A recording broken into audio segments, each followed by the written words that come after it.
Bom dia, queridos alunos do primeiro ano, 101 e 102. O que vamos ver em literatura nesta manhã, tarde ou noite, a depender de que horas você estiver vendo? Prestem atenção, essa é uma parte da disciplina muito importante. A questão da metrificação e da escansão, palavras meio esquisitas, mas que a gente vai ver que não é nenhum monstro de sete cabeças, ok? Veja só, eu vou falar para vocês um pouco agora do esqueleto da poesia. A gente vai ver como que algumas poesias, por que algumas poesias tocam mais a gente, tem uma musicalidade, um ritmo que parece que é harmônico, parece que ele faz sentido e outras não. A mesma coisa vale para a música. Se a gente tivesse em sala de aula, ia poder, né, a gente ia poder ouvir várias músicas, mas então fica a dica para vocês fazerem sozinhos em casa isso que eu vou apresentar para vocês. Veja só, o que eu vou ensinar para vocês hoje?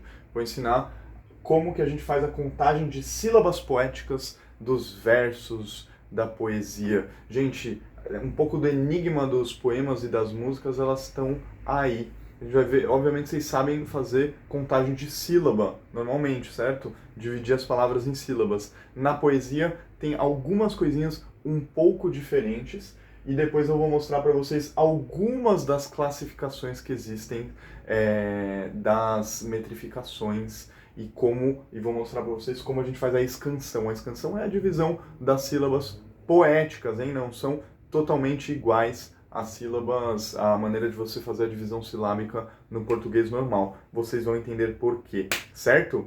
A começar com o poema que está ali na página 35 do nosso livro didático, que é um poema do nosso querido Gonçalves Dias, que a gente vai estudar ele um pouco melhor no segundo ano. Era um poeta romântico do século XIX, muito importante para a literatura brasileira. Ok, ele tem um poema que depois eu vou mostrar para vocês, que é um poema bem interessante, chama Ijucapirama. Conta a história de um indígena que foi raptado pela tribo oponente, iam comer ele e ele começa a chorar na hora de, né, iam fazer o ritual antropofágico, de literalmente se alimentar da pessoa. Ele começou a chorar e na hora todo mundo desistiu de comer ele, porque não se come, não se alimenta de pessoas choronas, certo? A não ser de guerreiros fortes. Enfim, é toda uma história à parte.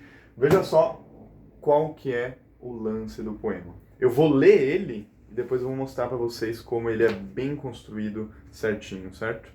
Diz assim: meu canto de morte, guerreiros, ouvi. Sou filhos da selva, nas selvas cresci. Guerreiros descendo da tribo tupi. Da tribo pujante que agora anderrante, por fado inconstante, guerreiros nasci. Sou bravo, sou forte, sou filho do norte. Meu canto de morte, guerreiros, ouvi.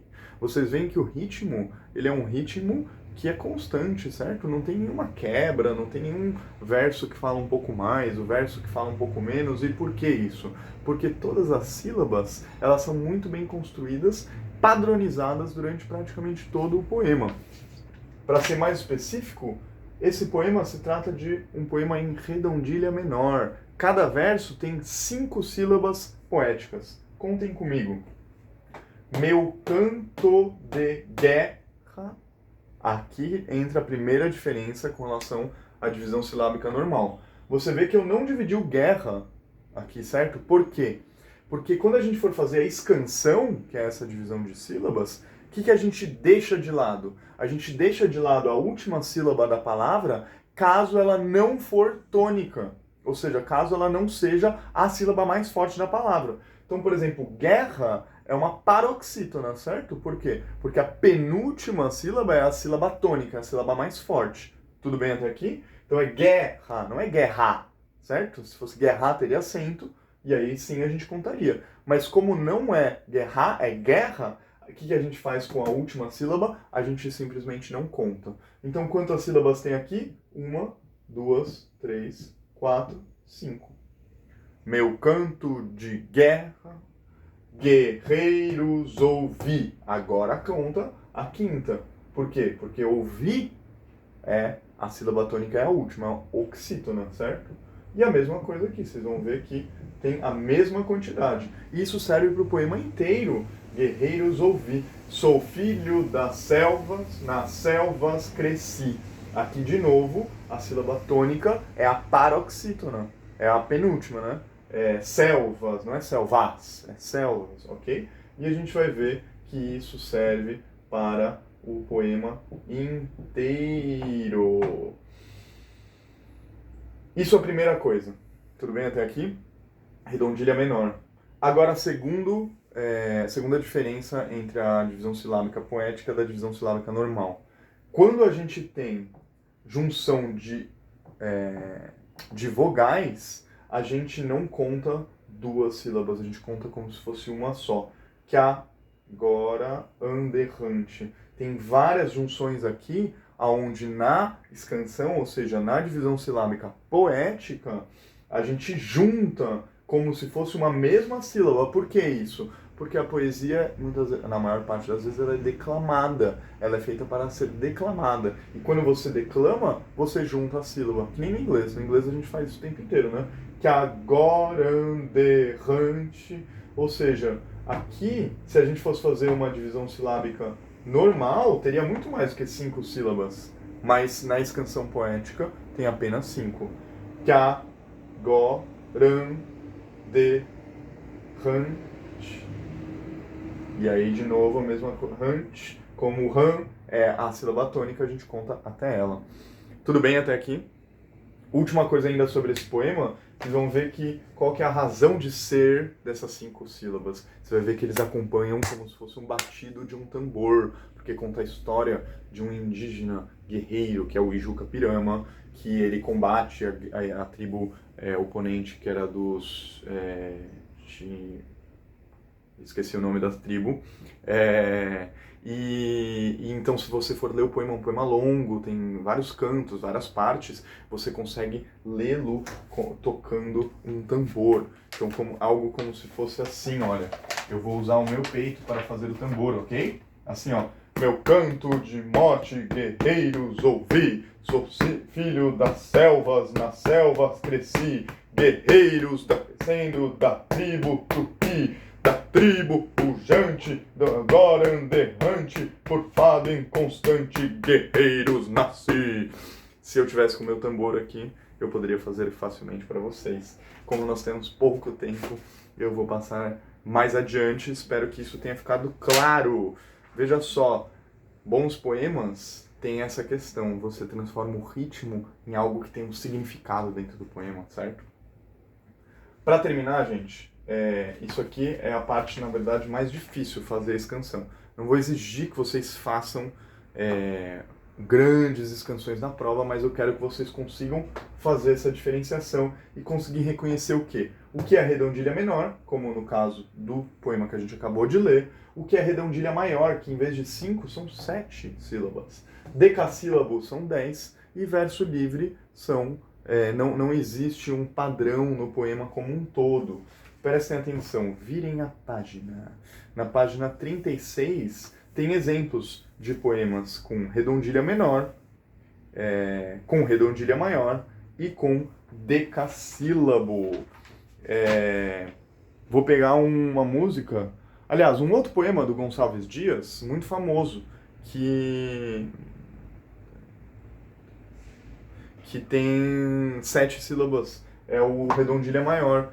Vários de vocês já ouviu aquele poema que diz assim: minha terra tem palmeiras onde canta o sabiá, as aves que aqui gorjeiam não gorjeiam como lá. Minha terra tem palmeiras onde canta o sabiá, as aves que aqui gorjeiam não gorjeiam como lá. 7 sílabas. Eu vou colocar no quadro porque vocês conseguem colocar isso aí tranquilamente no papel, ou vocês procurarem o poema na internet. A mesma coisa com uma música famosa de Chico Buarque.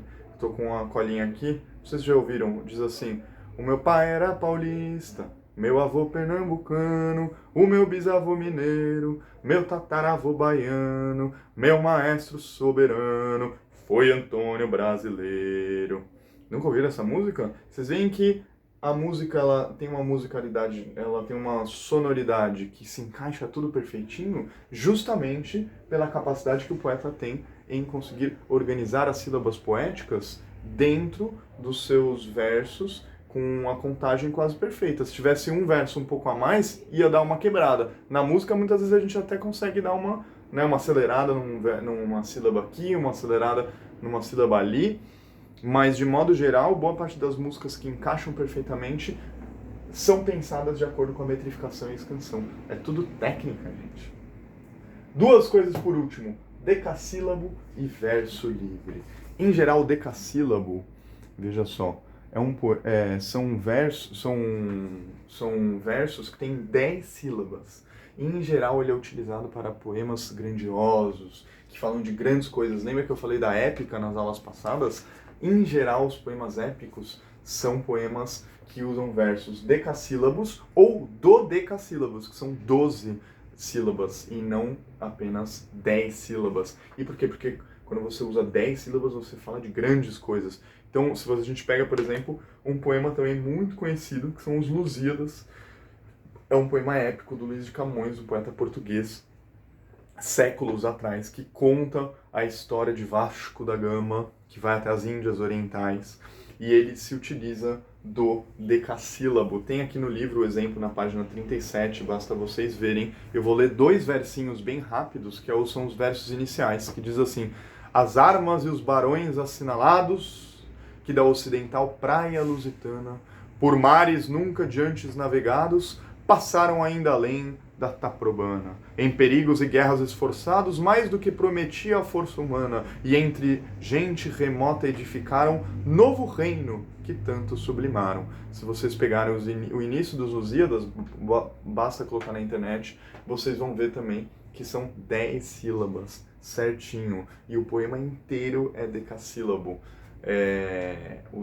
A Ilíada e a Odisseia, que eu tinha falado em aulas anteriores, é tudo dodecassílabo, são 12, não 10.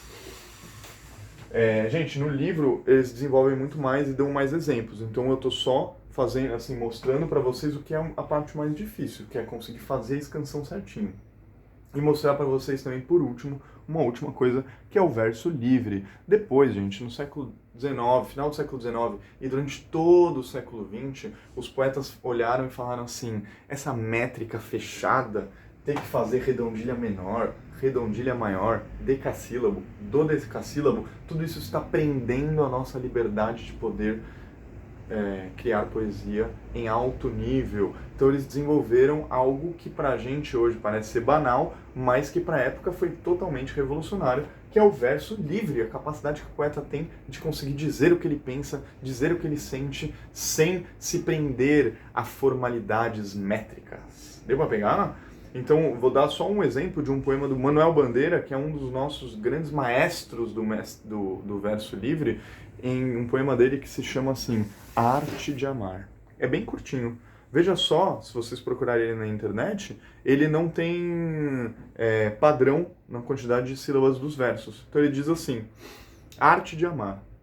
Se queres sentir a felicidade de amar, esquece a tua alma. A alma é que estraga o amor. Só em Deus ela pode encontrar satisfação, não noutra alma. Só em Deus ou fora do mundo. As almas são incomunicáveis. Deixa o teu corpo entender-se com outro corpo, porque os corpos se entendem, mas as almas não. Pesado, hein? E você vê que, se tu procurar esse poema na internet, cada verso tem uma quantidade de sílaba específica. E por quê? Porque o poeta não conseguiria transmitir a mesma coisa que ele transmitiu se fixando nos padrões da redondilha menor, da redondilha maior, ou de outros que inclusive eu nem coloquei aqui. Ok? Gente, acompanhe essa aula pelas páginas 34, 35, 36, 37 e 38, ok? Do livro, que lá se desenvolve um pouco mais, com mais calma, do que eu desenvolvi nessa aula.